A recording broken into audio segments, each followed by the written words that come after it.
നമസ്കാരം. ഇത് സന്തോഷ് ഒളിമ്പസ് ആണ്. സുസ്ഥിരതയിലേക്കുള്ള ശുഭീകരണം. ശുഭീകരണം എന്ന് വെച്ചാൽ ശുഭമാക്കി മാറ്റൽ. മുറ്റത്ത് ഓടി നടക്കുന്ന കുസൃതികളായ കുഞ്ഞുങ്ങളെ നാം കാണാറുണ്ടല്ലോ. കുറുമ്പിന് കയ്യും കാലും വെച്ച് അവരെ മേയ്ക്കണമെങ്കിൽ അന്തർദേശീയ നയതന്ത്രജ്ഞതയ്ക്കും അപ്പുറത്തുള്ള പലതും നാം പയറ്റേണ്ടി വരും. അപകടകരമാണെന്ന് നാം കരുതുന്ന പലതിലും അവർ ഞൊടിയിട കൊണ്ട് തലയിട്ടെന്ന് വരും. അപകടമാണെന്ന് നമുക്കറിയാം, പക്ഷെ അവർക്കതൊട്ട് ബോധ്യമാകുന്നുമില്ല എന്നതായിരിക്കും മിക്ക രക്ഷിതാക്കളുടെയും പരാതി. തീയും വൈദ്യുതിയും മൊബൈലും ഇന്റർനെറ്റും മുതൽ കോളയും പുകയിലയും മദ്യവും ഡ്രഗുകളും ഓരോ കാലത്തായി നമ്മുടെ കുട്ടികളുടെ മുന്നിലൂടെ കടന്നു പോകുന്നുണ്ട്. എന്നാൽ അവരുടെ സമപ്രായമുള്ള ഒരു ചെറിയ കൂട്ടം പൊതുവിൽ അംഗീകരിക്കുന്ന ട്രെൻഡുകളിൽ നമ്മുടെ കുഞ്ഞുങ്ങൾ ആകൃഷ്ടരാകുമ്പോൾ ഇതല്ല ശരിയെന്ന ബോധ്യം വന്ന നാം പകച്ചു നിന്നു പോകാറുണ്ട്. പൊതുസമൂഹം അംഗീകരിച്ചതിനെ പിന്തുടരുവാനുള്ള പ്രവണത മനുഷ്യന്റെ പ്രത്യേകതയാണ്. കുഞ്ഞുങ്ങൾ വ്യക്തികളായി വളർന്നു വരുമ്പോൾ സമപ്രായക്കാരിൽ നിന്നും ദൃശ്യമാധ്യമങ്ങളിൽ നിന്നും അവർ പഠിച്ചെടുക്കുന്ന സ്വാതന്ത്ര്യ തൃഷ്ണ അവരെ വല്ലാതെ ആകർഷിക്കും. സ്വന്തം നിയന്ത്രണം സ്വയം വിവേചിച്ച് നടപ്പിലാക്കുവാൻ ശേഷിയുള്ളവർക്കാണ് സ്വാതന്ത്ര്യത്തിന് അർഹതയുണ്ടാവുക.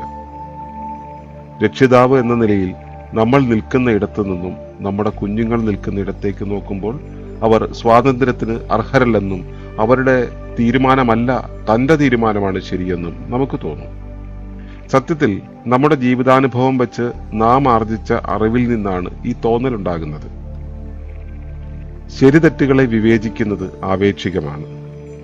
പഠിച്ചു വലുതായി ബിരുദവും ബിരുദാനന്തര ബിരുദവും നേടി അഭിമാനിക്കാൻ പാകത്തിൽ 5 or 6 അക്കം ശമ്പളമുള്ള ഒരു ജോലി കിട്ടി, വലിയൊരു വീടും കെട്ടി, പണമുള്ള ഒരു വീട്ടിലെ ഇണയെയും കെട്ടി 4 ആളെപ്പോലെ ജീവിച്ചാൽ അതുമാത്രമാണ് ശരിയെന്ന് നാം കരുതുന്നത് ആപേക്ഷികമല്ലേ?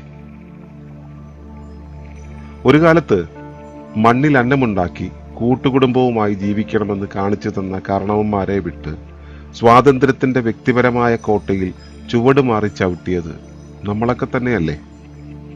അവരുടെ ശരിയെ അംഗീകരിക്കാൻ കഴിയാതെ പോയ നമുക്ക് അടുത്ത തലമുറയെയും അംഗീകരിക്കാൻ കഴിയാതെ പോകുന്നു. ഇതിലെ 3 തലമുറയിലെ കൂട്ടർക്കും അവരവരുടേതായിട്ടുള്ള ശരികളും സ്വാതന്ത്ര്യവുമുണ്ട്.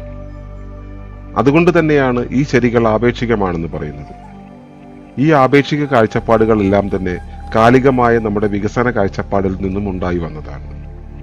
അവയ്ക്ക് ശരിയാണെന്നുള്ള തോന്നൽ ഉളവാക്കാൻ കഴിയുമെന്നല്ലാതെ സുസ്ഥിരതയുടെ യാഥാർത്ഥ്യവുമായി വലിയ ബന്ധമൊന്നുമില്ല എന്ന് ഞാൻ പറയും.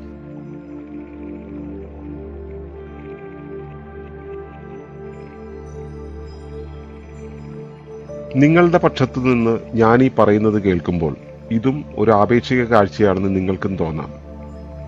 മണ്ണിലാണെങ്കിലും വിണ്ണിലാണെങ്കിലും വീക്ഷകന്റെയും ആപേക്ഷികതയുടെയും അതിരുകൾ കടന്ന് ഒരു പൊതുശരിയുടെ സാധ്യത നിലകൊള്ളുന്നത് പ്രകൃതിയുടെ നിയമത്തിലാണ്.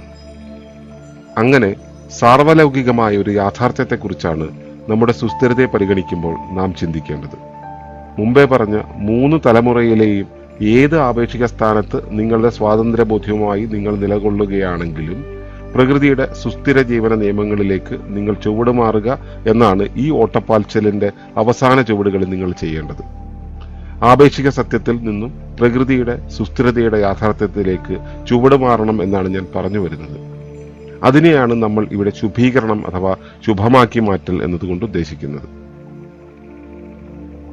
കഴിഞ്ഞ 1.5 നൂറ്റാണ്ട് കൊണ്ട് സായിപ്പിന്റെ മുടിക്കെട്ടും മടിക്കെട്ടും പണക്കെട്ടും കണ്ട് ശരിയാണെന്ന് കരുതി ജീവിച്ച നമ്മൾക്ക് കുട്ടകത്തിലെ ഇളം ചൂടുള്ള വെള്ളത്തിലെ തവളയെപ്പോലെ ഇപ്പോഴും പ്രശ്നങ്ങൾ അറിയാൻ തുടങ്ങിയിട്ടില്ല. അടുപ്പിന്റെ തിരി കൂട്ടിത്താഴ്ത്തി പലതവണ സായിപ്പന്മാർ കാണിച്ചു തന്നതുകൊണ്ട് ഇതും കടന്നു പോകുമെന്ന് കരുതി ആപേക്ഷികമായ സ്വപ്നലോകത്ത് ഇനി വലിയൊരു സ്വാതന്ത്ര്യം കൈവരുമെന്ന് കരുതി കാത്തു കിടക്കുകയാണ് നമ്മൾ. അല്ല, അതല്ല വഴി എന്ന് ഞാൻ പറയുന്നു. ഇനി വികസിച്ചാൽ അത് നിലനിൽക്കില്ല. നിലനിൽപ്പിന്റെ വഴിയിലേക്ക് തിരിയുകയാണ്, ചുവടുമാറുകയാണ് ഉടനടി നാം ചെയ്യേണ്ടത്. അതിനായുള്ള ചില സൂചനകൾ തന്നുകൊള്ളട്ടെ. ശുഭീകരിക്കാൻ ആദ്യമായി ചെയ്യേണ്ടത് വികാസമല്ല നിലനിൽപ്പാണ് എന്ന അറിവും സമ്മതവുമാണ്. ക്യൂ ലൈഫിന്റെ പരിപാടികളിലൂടെ കടന്നു വരുമ്പോൾ നിങ്ങളിൽ പലർക്കും ആ ബോധ്യം വന്നിട്ടുണ്ടാകും എന്ന് ഞാൻ കരുതുന്നു. രണ്ടാമതായി വേണ്ടത് നല്ലതെന്നും നന്മയെന്നും നാം കരുതി വച്ചിട്ടുള്ളവയിൽ നിന്നും തുലനമായ അല്ലെങ്കിൽ ബാലൻസ്ഡ് ആയ ഒരവസ്ഥയിലേക്ക് ചുവടുമാറുക എന്നതാണ് ശുഭീകരണം. 2015 ഏഷ്യ പസഫിക് പീസ് റിസർച്ച് അസോസിയേഷന്റെ ഭാഗമായി നേപ്പാളിൽ നടന്ന ലോക സമാധാന സമ്മേളനത്തിൽ ഇന്ത്യയെ പ്രതിനിധീകരിക്കുവാൻ എനിക്ക് അവസരമുണ്ടായി. ലോകശാന്തിയും സുസ്ഥിരതയും ഡീപ് ഇക്കോളജിയിലൂടെ എന്നതായിരുന്നു എന്റെ പ്രബന്ധം. അവിടേക്ക് പോകുന്നതിന് മുമ്പായി എന്റെ ഗുരു മണിയേട്ടനോട് യാത്ര പറയാൻ പോയപ്പോൾ അദ്ദേഹം എന്നോട് ആവശ്യപ്പെട്ടത് ലോക സമാധാന വേദിയിൽ മറ്റൊരു വാക്യം പറയുവാനാണ്. ലോകത്ത് ശാന്തിയും അശാന്തിയും ഒരുപോലെ നിലകൊള്ളുന്നുവെന്ന് യാതൊരുവന് ബോധ്യമാകുന്നുവോ അവനാണ് ശാന്തി എന്നാണ് അദ്ദേഹം പറഞ്ഞതിന്റെ രത്ന ചുരുക്കം. ലോകശാന്തിക്കുള്ള അനേക സിദ്ധാന്തങ്ങൾ അവതരിപ്പിച്ച സർവകലാശാലകളുടെയും ലോക നേതൃത്വങ്ങളുടെയും സിദ്ധാന്തങ്ങൾക്കുമപ്പുറം ഏവരുടെയും കണ്ണു തുറപ്പിച്ച ഒന്നായി മാറി എന്റെ ഗുരുവിന്റെ വചനങ്ങൾ. തുടർന്ന് അത് കേട്ട പലരും നമ്മുടെ ഫെലോഷിപ്പിൽ ഇവിടെ കേരളത്തിൽ വന്ന് പങ്കെടുക്കുകയും നിങ്ങൾ ഈ പഠിക്കുന്ന പാഠങ്ങളുടെ തുടർച്ചകൾ അവരുടെ സർവകലാശാലകളിൽ പരിചയപ്പെടുത്തുകയും ചെയ്തു. പലരും അത് ഇപ്പോഴും ഫോളോ ചെയ്യുന്നു. ലളിതസുന്ദരമായ ആ പാഠം തന്നെയാണ് നിങ്ങൾക്കും തരുവാനായി എന്റെ കയ്യിലുള്ളത്. ശരിതെറ്റുകളുടെയും നന്മതിന്മകളുടെയും ആദർശ അനാദർശങ്ങളുടെയും പാരമ്യത്തിൽ കാര്യങ്ങളെ കണ്ട് മനസ്സിലാക്കുന്നതിന് പകരം ബാലൻസ്ഡ് ആയിട്ടുള്ള ഒരിടത്തേക്ക് വരിക. എങ്കിലേ നിങ്ങളുടെ ചിന്തയ്ക്കും പ്രവൃത്തിക്കും ജീവിതാനുഭവത്തിനും സുസ്ഥിതി ഉണ്ടാവുകയുള്ളൂ. അടുത്തതായി ശുഭീകരിക്കേണ്ടത് മനം മയക്കുന്ന കണക്കുകളുടെയും നിലം തൊടാത്ത സ്വപ്നങ്ങളുടെയും ലോകത്തു നിന്നും യാഥാർത്ഥ്യത്തിന്റെ ലോകത്തേക്ക് മാറിക്കൊണ്ടാണ്. വ്യവസായ സങ്കല്പത്തിൽ ഊന്നിയ അക്കാദമികളും നിങ്ങൾക്ക് കൂലി നൽകുന്ന തൊഴിലിടങ്ങളും നിങ്ങളെ മാധ്യമങ്ങൾ പഠിപ്പിച്ച സ്വപ്നങ്ങളും വിട്ട് നിങ്ങൾക്ക് സ്ഥിരമായി അന്നവും ജീവിതവും തരുന്ന കൂട്ടായ സ്വാശ്രയ കാർഷിക സംസ്കാരത്തിന്റെ യാഥാർത്ഥ്യത്തിലേക്കാണ്. അവിടെ നാം കാലം കഴിക്കേണ്ടത് ജീവിതത്തിനായാണ്, അല്ലാതെ എന്നോ ഇല്ലാതാകാൻ പോകുന്ന സായിപ്പിന്റെ പണം നേടി ഒരു പതിറ്റാണ്ട് കഴിഞ്ഞാൽ പൊളിഞ്ഞു വീഴുന്ന ഒരു കോൺക്രീറ്റ് സൗധം കെട്ടിയുണ്ടാക്കാനായിരിക്കരുത്. അടുത്തതായി എനിക്ക് പറയാനുള്ളത്, വസ്തുതകളെ ഇഴപിരിച്ച് യാഥാർത്ഥ്യങ്ങളെ കാണാനാകാത്ത റിഡക്ഷനിസ്റ്റ് വിശകലന സമീപനങ്ങളിൽ നിന്നും എല്ലാം പരസ്പരം ബന്ധിപ്പിച്ച് കാണുന്ന സമഗ്രമായ വീക്ഷണത്തിലേക്ക് മാറിക്കൊണ്ടാണ് നമ്മെ നാം ശുഭീകരിക്കേണ്ടത് എന്നാണ്. ആശങ്കകളിൽ നിന്നും പ്രത്യാശകളിലേക്ക്, ശരിയായ പ്രതീക്ഷകളിലേക്ക് സ്ഥിതിമാറ്റം ചെയ്തുകൊണ്ടാണ് നമ്മെ നാം ശുഭീകരിക്കേണ്ടത്. എല്ലാം നിറച്ചും നീങ്ങാൻ ഇടമില്ലാതായും വണ്ണം വെച്ച ജീവിതത്തിൽ നിന്നും ധനത്തിന്റെയും ശരീരത്തിന്റെയും മനസ്സിന്റെയും കർമ്മത്തിന്റെയും ലാളിത്യത്തിലേക്ക് ചുവടുമാറിയാണ് നാം ശുഭീകരിക്കേണ്ടത്. നമ്മുടെ നിലനിൽപ്പിനെ ചോദ്യം ചെയ്യുന്ന സർവ്വതിനോടും മുഷ്ടി ചുരട്ടി പ്രതികരിക്കുന്ന റിയാക്റ്റീവ് ഭാവത്തിൽ നിന്നും നമ്മുടെ സുസ്ഥിതി ഉറപ്പാക്കുന്ന ഒരു ചെറു ലോകത്തിന്റെ നിർമ്മിതി മുൻകൂർ ഭാവന ചെയ്ത് നടപ്പിലാക്കുന്ന മുൻകർമ്മത്തിലേക്ക് അഥവാ പ്രൊവാക്റ്റീവ്നെസ്സിലേക്ക് ചുവടുമാറിയാണ് നാം ശുഭീകരിക്കേണ്ടത്. മുന്നിൽ വരുന്ന സർവ്വതിനെയും എതിർത്ത് തോൽപ്പിക്കാൻ സമരം ചെയ്യുന്നതിൽ നിന്നും സർവവും തന്റെ തന്നെ ഭാഗമാണെന്നറിഞ്ഞ് അതിനോടും ഇഴുകി ഇംപ്രവൈസ് ചെയ്യാനുള്ള പെരുമാറ്റ രീതിയിലേക്കാണ് നാം ശുഭീകരിക്കേണ്ടത്.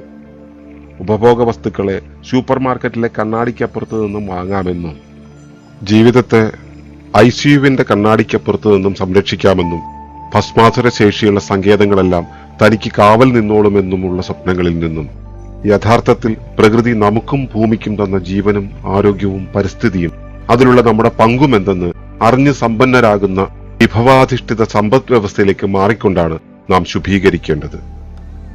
ഞാനും എന്റെ കൊല്ലത്തിയും അവളുടെ തട്ടാനും മാത്രമുള്ള ഒരു കോട്ടയാണ് എന്റെ ലോകം എന്ന് കരുതുന്ന വ്യക്തിപര ജീവിതത്തിൽ നിന്നും ഞാൻ എല്ലാവർക്കും വേണ്ടിയുള്ളപ്പോൾ എല്ലാം എനിക്കായി ഉണ്ടാകുമെന്നുറപ്പിക്കുന്ന സർവപര ജീവിതത്തിലേക്കാണ് നാം ശുഭീകരിക്കേണ്ടത്.